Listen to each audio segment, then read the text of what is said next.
हम अक्सर किसी कमरे में दाखिल होते हैं और दीवार पर लगा एक साधारण सा स्विच दबाते हैं और पल भर में पूरा कमरा रोशनी से जगमगा उठता है।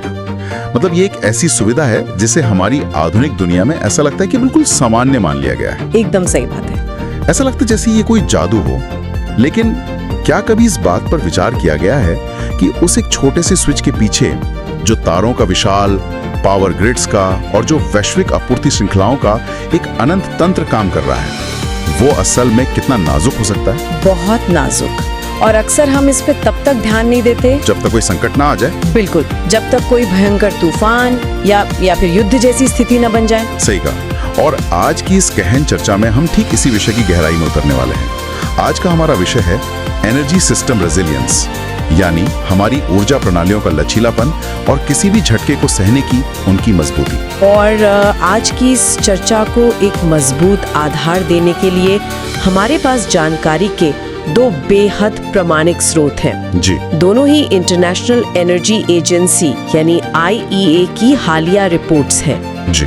पहली रिपोर्ट इस बात पर केंद्रित है कि यूक्रेन ने अपने युद्धग्रस्त अनुभवों से एनर्जी सिस्टम रेजिलियंस के क्या बड़े सबक सीखे हैं। और दूसरी रिपोर्ट है जनवरी 2026 की ग्लोबल ऑयल मार्केट रिपोर्ट, जो हमें वैश्विक स्तर पर ऊर्जा की स्थिति का एक बहुत ही व्यापक नजरिया देती है। तो आज के इस विश्लेषण का मुख्य उद्देश्य ये समझना है कि जब दुनिया में भारी उथल पुथल मचती है, चाहे वो चरम मौसम के कारण हो या फिर भू राजनीतिक तनावों के कारण या सीधे सीधे युद्ध के हालात हो, हाँ, तो हमारे ये ऊर्जा सिस्टम कैसे टिके रहते हैं। और इससे भी महत्वपूर्ण बात यह है कि भविष्य के संकटों से सुरक्षित रहने के लिए वैश्विक स्तर पर क्या कदम उठाए जा रहे हैं। बिल्कुल। चलिए इसे थोड़ा विस्तार से समझते हैं। अगर हम दुनिया के सबसे बड़े स्ट्रेस टेस्ट की बात करें तो 2025 में यूक्रेन के ऊर्जा ढांचे ने जो झेला है वो किसी डरावनी फिल्म के दृश्य जैसा लगता है। बहुत ही भयानक स्थिति थी। स्रोत में दिए गए आंकड़े वाकई होश उड़ा देने वाले हैं। केवल 2025 में ही यूक्रेन के ऊर्जा ढांचे पर 4,500 हमले हुए। 4,500, ये संख्या ही अपने आप में डराने वाली है। जरा इस स्केल की कल्पना कीजिए। इनमें 1800 मिसाइलें और 50,000 ड्रोन शामिल थे। और इसके परिणाम स्वरूप 2024 तक आते आते उनकी 9 गीगावाट बिजली पैदा करने की क्षमता पूरी तरह नष्ट हो गई। जो कि मैं बता दूं कि कोई छोटी बात नहीं है। बिल्कुल नहीं। ये उनकी सर्दियों की पीक डिमांड का लगभग आधा हिस्सा था। जरा उस मानवीय पहलू को सोचिए।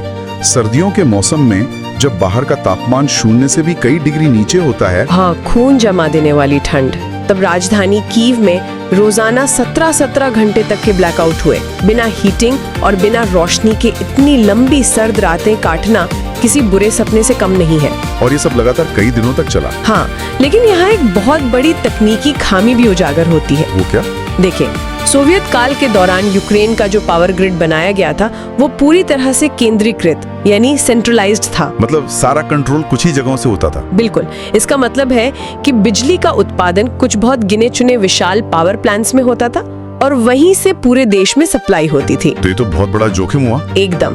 सुरक्षा और इंजीनियरिंग के नजरिए से इसे सिंगल पॉइंट्स ऑफ फेलियर कहा जाता है। यानी हमलावरों के लिए ये बहुत आसान हो जाता है कि वे बस उन कुछ प्रमुख इलेक्ट्रिकल सबस्टेशनों को निशाना बनाएं और पूरे के पूरे शहरों का सिस्टम एक झटके में ठप हो जाए। ठीक ऐसा ही हुआ। जब इन प्रमुख नोड्स को तबाह किया गया तो मरम्मत में भारी समय और पैसा लगा। लेकिन कहते हैं ना कि संकट अक्सर सबसे बड़े नवाचारों को जन्म देता है। आवश्यकता आविष्कार की जननी। सही कहा।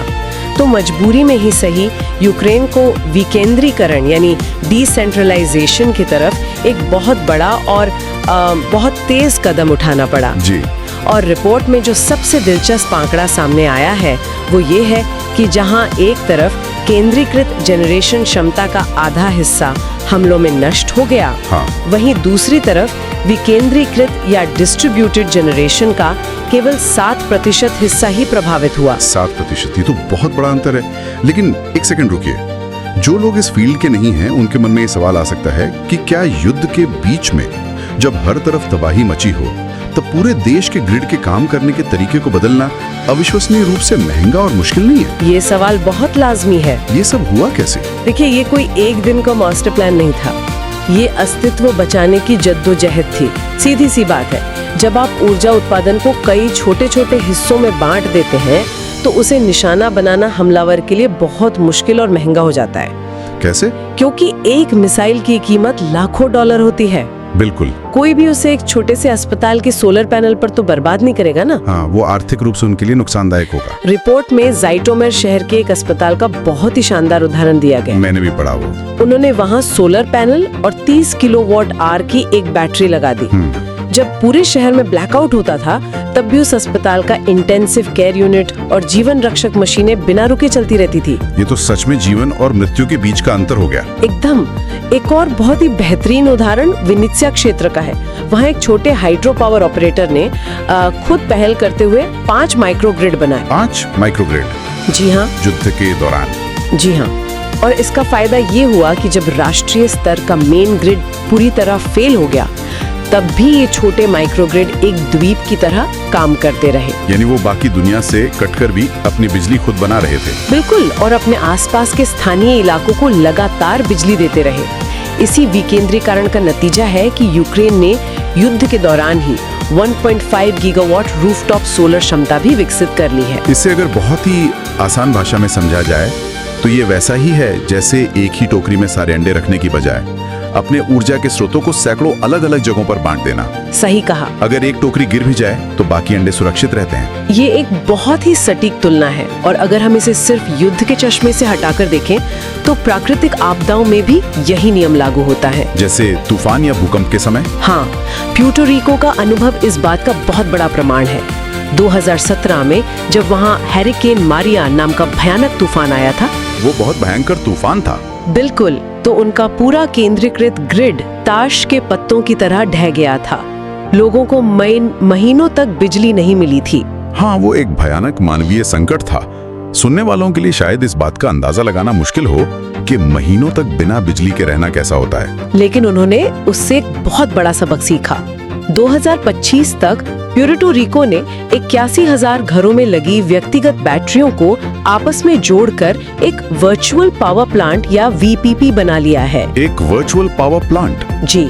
अब वीपीपी कोई कंक्रीट की बड़ी इमारत या कोई पारंपरिक प्लांट नहीं है। तो ये काम कैसे करता है? ये एक सॉफ्टवेयर नेटवर्क है जो इन सभी छोटी बैटरियों को एक साथ ऐसे काम करवाता है जैसे वे कोई एक बड़ा पावर प्लांट हो। अच्छा, मतलब सारी बैटरियां मिलकर एक बड़ा स्रोत बन जाती है? हाँ, ये सिस्टम अब आपातकाल के समय 20 से 30 मेगावाट की विश्वसनीय बिजली देता है।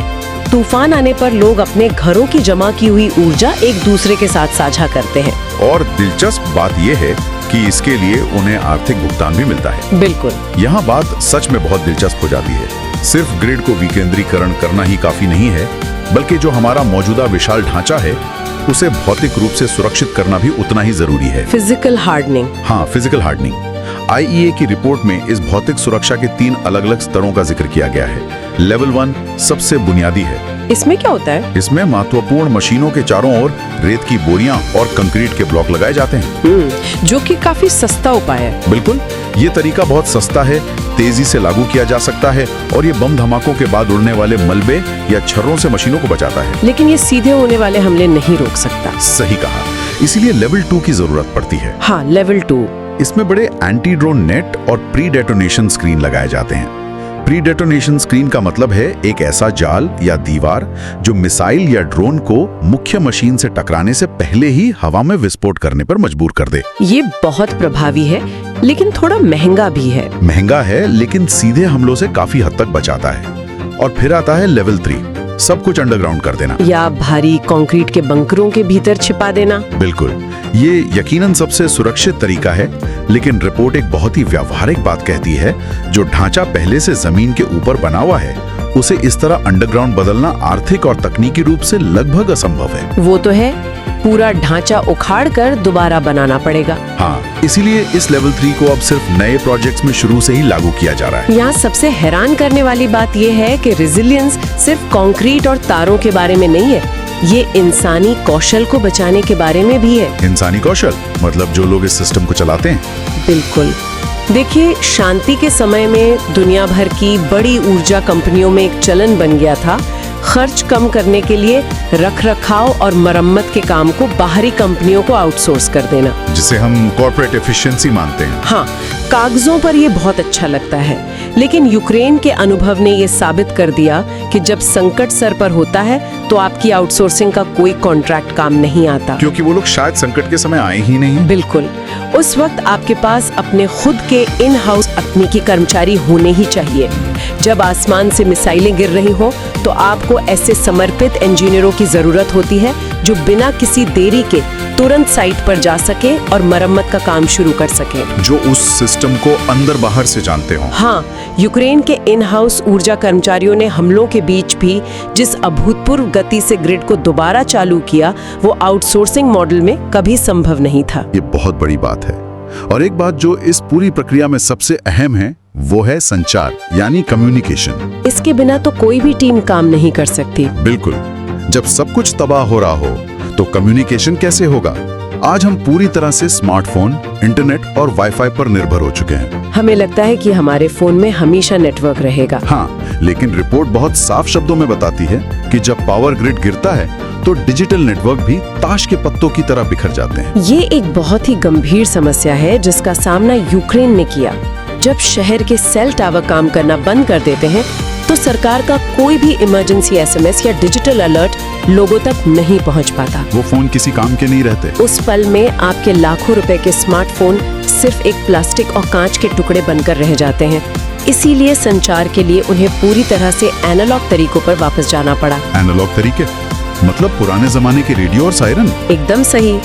बैटरी से चलने वाले या हाथ से घुमाकर चार्ज होने वाले AM/FM रेडियो अचानक सबसे कीमती उपकरण बन गए, जो शायद लोगों के घरों में सालों से धूल खा रहे थे। हाँ, वही रेडियो पूरे शहर में बजने वाले पुराने मैकेनिकल सायरन और यहाँ तक कि स्थानीय समुदाय के लोगों द्वारा शारीरिक रूप से घर घर जाकर जानकारी देना। मतलब लोग खुद जाके एक दूसरे को बता रहे थे। जी हाँ, यही वो तरीके थे जिन्होंने लोगों की जान बचाई। संदेश ये है कि डिजिटल और मोबाइल ऐप जरूरी हैं, लेकिन उन्हें हमेशा पारंपरिक और भौतिक संचार के तरीकों के साथ एक बैकअप के तौर पर जोड़ा जाना चाहिए। बहुत सही कहा। तो ग्रिड को तो हमने स्मार्ट और विकेंद्रीकृत तरीकों से बचा लिया, लेकिन उन अस्पतालों के बैकअप जनरेटर और ट्रकों को चलाने के लिए ईंधन भी तो चाहिए। बिना ईंधन के जनरेटर क्या करेगा? और यही एंट्री होती है पूरी दुनिया की अर्थव्यवस्था की धड़कन, यानी ग्लोबल ऑयल मार्केट की। तेल का बाजार। हालांकि इस चर्चा में आगे बढ़ने से पहले मैं सुनने वालों को यह स्पष्ट कर दूं कि हम यहाँ देशों के बीच के तनाव या जिन भी भू राजनीतिक घटनाओं का जिक्र कर रहे हैं, वो पूरी तरह से IEA की जनवरी 2026 रिपोर्ट के डेटा पर आधारित हैं। बिल्कुल, हम सिर्फ रिपोर्ट के तथ्य सामने रख रहे हैं। हाँ, हमारा मकसद सिर्फ वैश्विक बाजार और ऊर्जा सुरक्षा पर पड़ने वाले असर को समझना है। यहाँ किसी भी राजनीतिक विचारधारा या पक्ष का समर्थन नहीं किया जा रहा है। यह एक महत्वपूर्ण संदर्भ है ताकि कोई गलतफहमी ना हो। तो अगर हम बाजार के आंकड़ों पर नजर डालें तो जनवरी 2026 की ग्लोबल ऑयल मार्केट रिपोर्ट के अनुसार 2026 में वैश्विक तेल की मांग में 930 किलो बैरल प्रतिदिन की वृद्धि होने का अनुमान है। 930 किलो बैरल? जिन्हें यह शब्द थोड़ा तकनीकी लग रहा हो, उनके लिए बता दें कि इसका सीधा सा मतलब है कि हर दिन करीब 9,30,000 बैरल अतिरिक्त तेल की खपत होना। मांग लगातार बढ़ रही है। और इसी दौरान जनवरी की शुरुआत में ही तेल बाजार में भारी उथल-पुथल देखी गई। वो भू राजनीतिक तनावों की वजह से। हाँ, ईरान और वेनेजुएला के आसपास जो तनाव पैदा हुए और अमेरिकी नाकेबंदी के कारण जो प्रभाव पड़ा, उससे ब्रेंट क्रूड ऑयल की कीमतों में अचानक $6 प्रति बैरल का तेज उछाल आ गया। और इसी रिपोर्ट में रूस के संदर्भ में एक बहुत ही विरोधाभासी लेकिन दिलचस्प डेटा पॉइंट भी है। वो क्या? देखिए, लगातार हो रहे ड्रोन हमलों के बावजूद रूस का तेल उत्पादन गिरने के बजाय 550 किलो बैरल प्रतिदिन बढ़ गया। हमलों के बाद भी उत्पादन बढ़ गया? हाँ, और वो 33 महीने के उच्चतम स्तर पर पहुंच गया। लेकिन यहाँ एक कैच है, और ये तो कमाल का इकोनॉमिक डायनामिक है। मतलब फिजिकल हमलों से उनका उत्पादन नहीं गिरा, लेकिन बाजार के नियमों, प्राइस कैप और अपने तेल पर भारी डिस्काउंट देने के कारण उनका निर्यात राजस्व घटकर लगभग आधा ही रह गया। आधा रह गया? जी, ये करीब $11 बिलियन पर आ गया। ये दिखाता है कि सिर्फ भौतिक उत्पादन ही सब कुछ नहीं है, वैश्विक अर्थशास्त्र अपने आप में एक बहुत बड़ा हथियार है। अगर हम इसे बड़ी तस्वीर से जोड़ें तो यहाँ एक बहुत बड़ा सवाल उठता है जो हर किसी को सोचना चाहिए। कौन सा सवाल?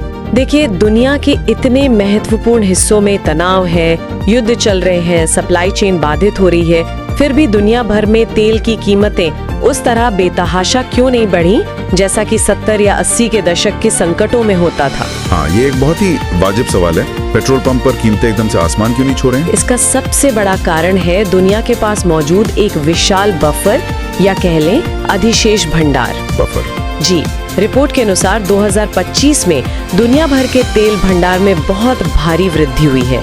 सिर्फ नवंबर 2025 के एक ही महीने में वैश्विक ऑब्जर्व्ड स्टॉक्स में 75.3 मिलियन बैरल की वृद्धि दर्ज की गई। 75.3 मिलियन बैरल सिर्फ एक महीने में? बिल्कुल। अगर इसे रोजाना के हिसाब से देखें तो ये 2.5 मिलियन बैरल प्रतिदिन के बराबर है। ये तो बहुत बड़ा बफर है। ये एक बहुत बड़ा सुरक्षा कवच है। यानी वे देश जो पारंपरिक तेल उत्पादक गुट का हिस्सा नहीं है, हाँ, जैसे अमेरिका, कनाडा, ब्राजील और गुयाना, ये देश लगातार अपनी सप्लाई बढ़ा रहे हैं। इसी विशाल बफर की वजह से आज अंतर्राष्ट्रीय बाजार भू राजनीतिक शतकों को आसानी से जज्ब कर पा रहा है। तो इस सब का मतलब क्या है? हम वैश्विक तेल के बाजार की बात कर रहे हैं, लेकिन इसका सीधा असर उसी ग्रिड रेजिलियंस पर पड़ता है जिसकी चर्चा हमने शुरुआत में की थी। दोनों आपस में जुड़े हुए हैं। बिल्कुल। यूक्रेन का ही उदाहरण वापस लेते हैं। जब युद्ध शुरू हुआ था तो उनके पास तेल का कोई खास आपातकालीन स्टॉक नहीं था। जब हमलावरों ने उनकी रिफाइनरियों और तेल डिपो को निशाना बनाया तो अचानक पूरे देश में ईंधन की भारी कमी हो गई। और इसका सीधा असर उन अस्पतालों, संचार केंद्रों और महत्वपूर्ण सेवाओं पर पड़ा जो ब्लैकआउट के दौरान बैकअप जनरेटर पर निर्भर थे। क्योंकि जनरेटर तो डीजल से ही चलेंगे ना। एकदम। अगर आपके जनरेटर के लिए डीजल ही नहीं है तो वो महंगा जनरेटर सिर्फ लोहे का एक डिब्बा बनकर रह जाता है। सही बात है। इस कड़वे अनुभव से सीखते हुए यूक्रेन ने 2023 में एक बहुत ही सख्त न्यूनतम रिजर्व कानून लागू किया ताकि भविष्य में उनके पास हमेशा एक तय मात्रा में तेल का आपातकालीन भंडार मौजूद रहे। और यही पहले से तैयारी करने वाली बात सिर्फ तेल पर नहीं बल्कि हमारे उपकरणों पर भी लागू होती है। रेजिलियंस को एक बहुत बड़ा और अक्सर अनदेखा किया जाने वाला पहलू मानकीकरण यानी स्टैंडर्डाइजेशन का है। बिल्कुल, ये बहुत जरूरी पहलू है। इसे समझने के लिए हम एक बहुत ही आम उदाहरण ले सकते हैं, जैसे लेगो के ब्लॉक्स। बहुत अच्छा उदाहरण है। अगर आपके पास अलग अलग ब्रांड के या अलग अलग साइज के लेगो ब्लॉक्स हैं, तो आप उन्हें एक दूसरे में फिट करके कोई इमारत नहीं बना सकते। संकट के समय पावर ग्रिड के स्पेयर पार्ट्स के साथ ठीक यही होता है। एकदम। जब किसी देश के ग्रिड में दर्जनों अलग अलग कंपनियों और मॉडल्स के बड़े ट्रांसफार्मर लगे होते हैं तो हमले या तूफान के बाद सही स्पेयर पार्ट ढूंढना लगभग नामुमकिन हो जाता है। वो स्पेयर पार्ट मिलेगा ही नहीं। हाँ, और जो लोग ग्रिड की भाषा नहीं समझते उनके लिए बता दें कि ट्रांसफार्मर कोई छोटी मशीन नहीं होती, बहुत विशाल होती है। जब हम 200 MVA के ट्रांसफार्मर की बात करते हैं तो वो पूरे के पूरे शहर के एक बड़े हिस्से का लोड उठाने वाली विशालकाय मशीन होती है। तो जब यूक्रेन को अचानक इन उपकरणों की जरूरत पड़ी तो लिथुआनिया ने उन्हें तुरंत 200 MVA के 2 बड़े ट्रांसफार्मर दान किए। और वे इसलिए रातों रात लगाए जा सके क्योंकि लिथुआनिया का ग्रिड भी पुराने सोवियत वोल्टेज सिस्टम पर काम करता था। उनका वोल्टेज मैच कर गया? हाँ, उनका वोल्टेज मैच कर गया और वे उपकरण सीधे प्लग इन हो गए। इसके विपरीत अन्य यूरोपीय देशों से आए उपकरणों को ग्रिड से जोड़ने में इंजीनियरों को बहुत तकनीकी बदलाव करने पड़े, जिसमें कीमती समय बर्बाद हुआ। इसी सबक को गंभीरता से लेते हुए ऑस्ट्रिया की पावर ग्रिड कंपनी ने एक शानदार कदम उठाया है। क्या किया उन्होंने? उन्होंने अपने पावर ट्रांसफार्मर के अनगिनत मॉडल्स को घटाकर भविष्य के लिए सिर्फ 4 स्टैंडर्ड मॉडल्स तय कर दिए हैं। सिर्फ 4, ताकि अगर कल कोई खराबी आए तो उन्हें पता हो कि कौन सा स्पेयर पार्ट लगेगा। हाँ, और वो आसानी से उपलब्ध हो। ये वाकई दूरदृष्टि का एक बेहतरीन उदाहरण है। लेकिन ये तैयारी सिर्फ कंपनियों या सरकारों तक ही सीमित नहीं रह सकती। बिल्कुल नहीं, नागरिकों की भी भूमिका होती है। स्वीडन ने इस मामले में टोटल डिफेंस यानी संपूर्ण रक्षा का जो मॉडल पेश किया है वो काफी चौंकाने वाला और प्रेरणादायक है। स्वीडन का टोटल डिफेंस मॉडल इस बात पर आधारित है कि संकट के समय देश का हर एक नागरिक एक रक्षक की भूमिका में होता है। ये मॉडल समाज के हर वर्ग को तैयार करने पर जोर देता है। इसके तहत सिर्फ सेना ही नहीं बल्कि नागरिक प्रशासन, निजी कंपनियों और यहाँ तक कि आम नागरिकों को भी किसी भी गंभीर संकट को झेलने के लिए तैयार रहने को कहा गया है। तो इसमें कंपनियों के लिए क्या निर्देश है? इसमें बहुत स्पष्ट निर्देश है कि युद्ध या आपदा के शुरुआती 2 हफ्तों में निजी कंपनियां अपने बलबूते पर आवश्यक सेवाएं चालू रखेंगी।